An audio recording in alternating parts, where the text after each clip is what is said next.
From Keene in the Shire, the Liberty Media capital of the world, this is Daryl W. Perry, host of FPP Radio News for Tuesday, October 9th, 2018. Silver is trading at $14.31 per ounce. Gold is valued at $1,187 per ounce. Zen is trading at $16, and the average price of Bitcoin is $6,625. Antiwar.com reports Secretary of State Mike Pompeo confirmed to reporters in Seoul that Kim Jong-un had agreed to allow international inspectors to visit Punggye-ri, the dismantled nuclear test site. A date has not yet been set, but Pompeo says that it's just a question of logistics. The area was a hollowed-up series of tunnels under a mountain wherein the North Korean government conducted several successful nuclear weapons tests over the past 12 years. The site was dismantled in April and May as part of a deal to move towards denuclearization. While reporters were welcome to oversee the collapsing of the site, some critics complained that international inspectors were never allowed to conduct close-up inspections to confirm the site was totally unusable. Ironically, many of those same critics are now dismissing the invitation for inspectors as meaningless since the site was already dismantled months ago. The point of inviting inspectors is not to provide new access, however, it is to allow verification of what has already been done, to the point that those opposed to a peace process with North Korea can no longer dismiss measures already taken or insinuate that North Korea has been something less than forthcoming with providing that they have followed through.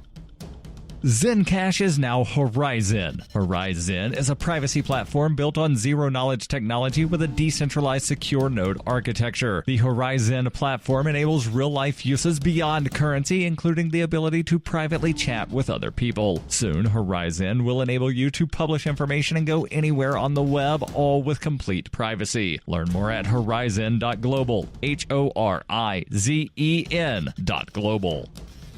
Reuters reports President Donald Trump pledged on Monday to end a crime spree in Chicago and called for loosening restrictions on police in the third-largest U.S. city to allow stopping and frisking suspects for weapons and other contraband. Chicago police agreed in August 2015 to outside monitoring of stop-and-frisk searches after an American Civil Liberties Union report found that officers stopped a disproportionate number of minorities and relied on the practice more heavily than departments in other cities. Trump's remarks came 3 days after a Chicago police officer was found guilty of murder in the 2014 shooting of a teenager, a case that laid bare tensions between the city's minority community and the police department. Proponents say stop and frisk helps prevent violent crime by taking more illegal guns and other contraband off the streets. Opponents say minorities are unfairly targeted by the stops. Trump said he directed the U.S. Attorney General to go to the great city of Chicago and help straighten out the terrible shooting wave without providing details. Trump said at the International Association of Chiefs of Police convention in Orlando, Florida, I've told them to work with local authorities to try to change the horrible deal the city of Chicago's entered into with the ACLU, which ties law enforcement hands, and to strongly consider stop and frisk. Trump added, "It works, and it's meant for problems like Chicago. It was meant for it." His comments were a reprise of a vow made last year to bring federal help to fight Chicago's crime. The DOJ referred questions about Trump's comments to the White House, which did not respond to requests for comment. The office of Mayor Rahm Emanuel took issue with the president, saying the number of murders and shooting victims in Chicago declined for the past 2 straight years. In 2016, the number of homicides spiked to 771, a rise of nearly 60% from the previous year. On Friday, Chicago police officer Jason Van Dyke was found guilty of second-degree murder for the shooting of teenager Laquan McDonald. Van Dyke was also convicted of 16 counts of aggravated battery, 1 count for each of the shots he fired. After video of the shooting was released, a DOJ investigation began that found Chicago police routinely violated people's civil rights, citing excessive force and racially discriminatory conduct. As a result of the probe, the Illinois Attorney General and city officials filed last month a proposed consent decree in federal court to reform the police department. Rahm Emanuel, former White House chief of staff to President Barack Obama, became mayor in 2011. He said on September 4th he would not seek re-election next year. He has faced widespread criticism over his handling of gun violence. Additionally, in 2013, a federal judge ruled that the New York Police Department's use of stop-and-frisk tactics disproportionately targeted minorities, saying police had violated the U.S. Constitution's protection against unreasonable searches and seizures.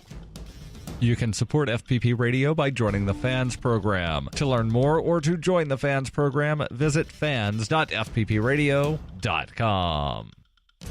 This has been FPP Radio News, online at fppradio.com.